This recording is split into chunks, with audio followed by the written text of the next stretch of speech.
Hey, what's up everybody? Welcome to the channel. My name is Kobby Katalist, and thank you guys so much for all the love you showed on the welcome video. If you've not checked out the welcome video, it's up in the description above. Now today we're going to talk about 10 things that I wish I knew before I started my photography business. So stay tuned.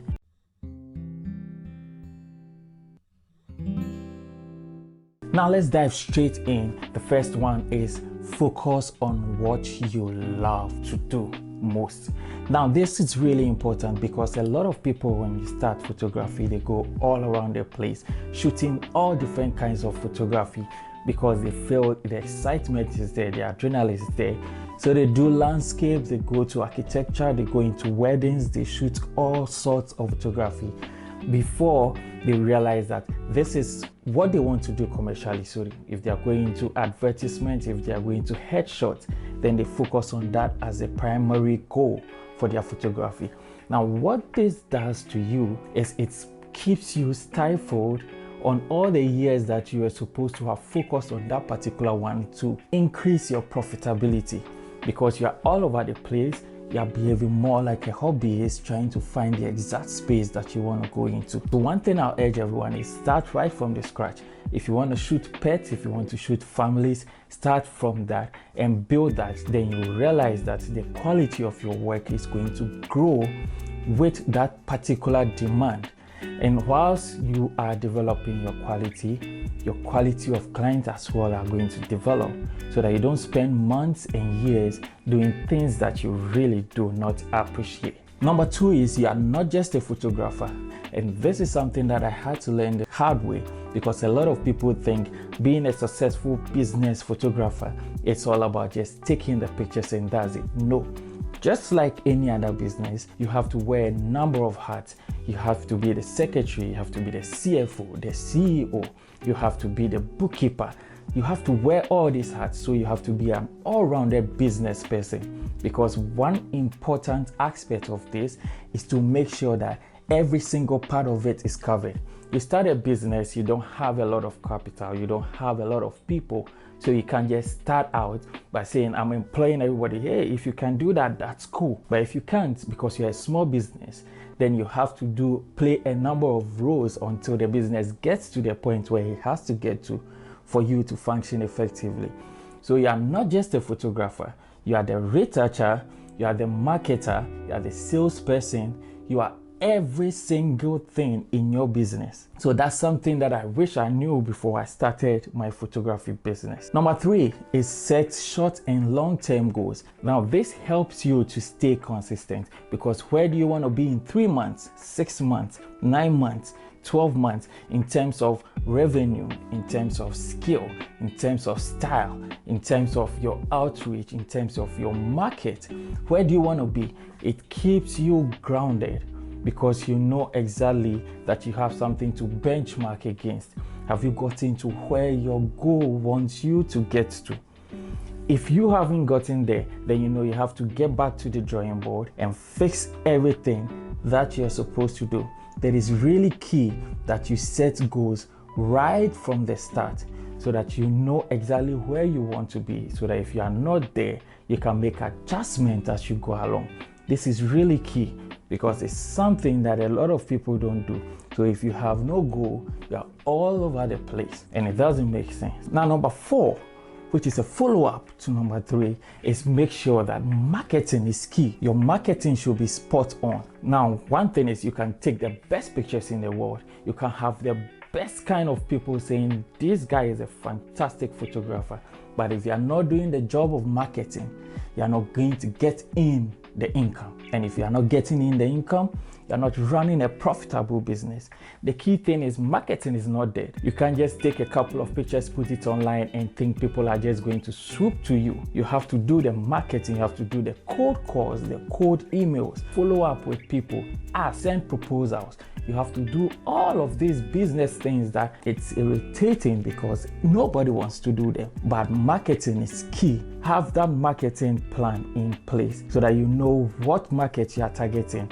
You have to be conscious about the kind of network you go into, the kind of people you are attracting. All these are marketing goals and they are key. Number 5 is referrals. Referrals are essential. Here's the thing, you can do all the marketing you want to do, but the best kind of marketing is if someone tells another person, this guy is good for what you are looking for. In my lifetime, I'll be very honest, a lot of my jobs, about 70% of my jobs or my clients have come out of referrals. And the whole idea of referrals is they trust what you've given them, and the people that they are referring you to also trust what these people are giving to them. So once someone that they trust and believe in says, I believe in this other person who provides this business, then it's likely that about 90% of the people that you are referred to are going to book you for your services. It makes marketing way easier for you. Now, number 6, stay organized. At the beginning, you might shoot, you open just a folder and then you put your files in there. Now, 6 years down the line, 7 years down the line, it's so difficult for you to find certain files because you didn't organize properly. Make sure that you are opening the right folders. Open the year folder, have a business folder, have a monthly folder. Put in and organize your catalog in a way that is easy for you to find an information when it's required. Open a folder for invoices, contracts, all of that. Stay organized. I know it's easy to be all over the place, but have systems that's going to help you stay organized. You can have a software that is going to manage your invoices. Find softwares, appropriate softwares. You can have Honeybook, you can have Intuit, you can have all of those to manage your invoices as you go on the line. Now, number 7 goes hand in hand with number 6, which is keep track of details. Now, once you're organized, you know your goals, it's easy for you to keep track of the details. You're able to keep track of projects that you've lined up.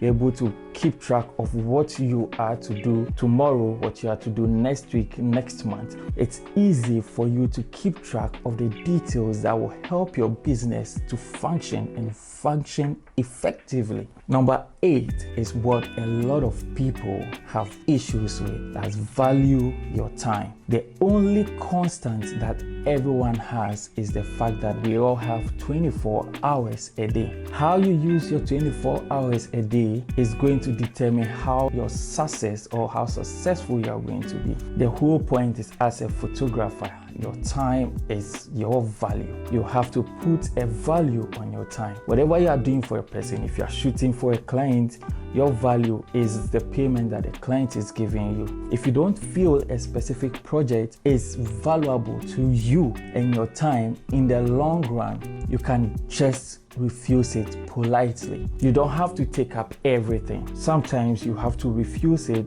if it's not going to be an effective use of your time. Number 9 is no competitive price lowballing. And I say this in the sense that first and foremost, they check out the prices of the photographers in that particular local market, and then they say, well, this person is charging $1,000, so let me just lowball a little bit, charge $800, because when I charge $800, I might attract clients and all of that. That has a long-term effect on your business.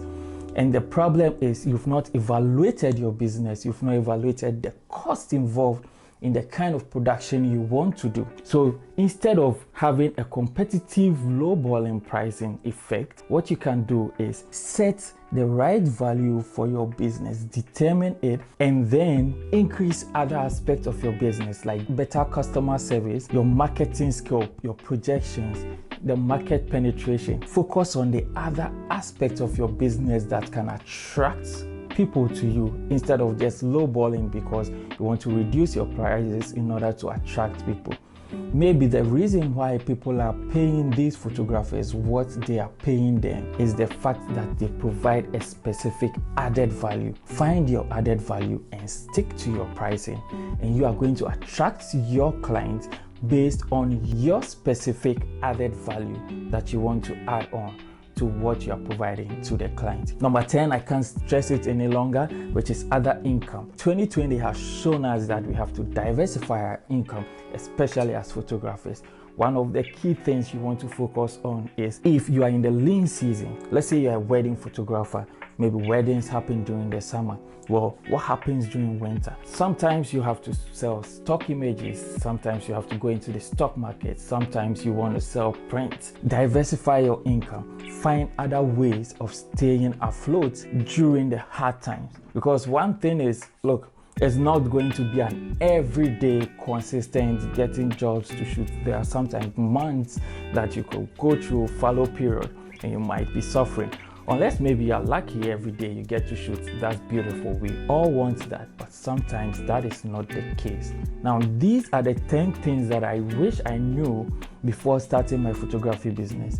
If you think that there are other things that I left out, go into the comment and then put it right there in the comment description. Let's discuss, let's talk about this, because I feel that the best way to move forward is for us to set up our business or optimize it in a way which can be a successful business. Thank you guys, and if you've not subscribed yet, subscribe, hit the notification bell so you don't miss any video. It's always fantastic being with you guys. I really don't want to go, but then we have to go to prepare for the next one. Thank you guys, and peace.